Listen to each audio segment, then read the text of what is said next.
I had to replace this alternator because there was a rumbling noise on idling.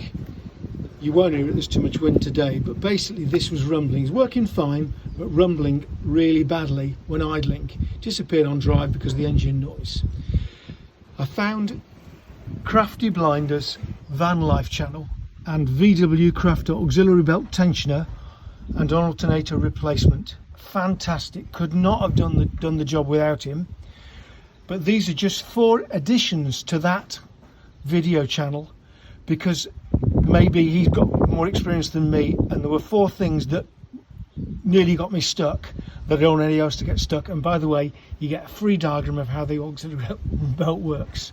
But I've got to thank Crafty Blinders. I'll try and put this link at the bottom of the video for that belt tensioner and alternator replacement video. I'm not going to repeat everything he did, but basically the 4 things are: I didn't know about pulling down on the belt from underneath and popping an Allen key in the tensioner to get the belt off.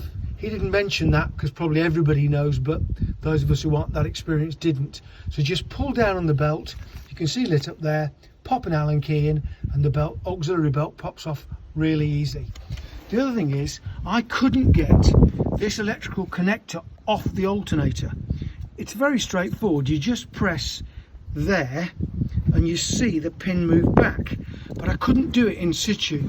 So instead I removed it here off this bracket that goes there, and I removed the alternator with that connector in place, and that made life a hell of a lot easier. Okay, third one is you have to take the power steering tank off in order to get the alternator out, and down there at the bottom of the power steering there's a little tag you've got to press to get the power steering tank off. I didn't know about it, just press that and it pops up. And finally, the intercooler pipe that you have to take off, it has these 6-point starred bolts, and I hadn't got that socket, and then I found out that you can just use an ordinary 10mm socket on them and they come out no problems at all. So once again, many thank you to Crafty Blinders. YouTube video, it explains how to do the job totally. This is just an addition to that. Many thanks.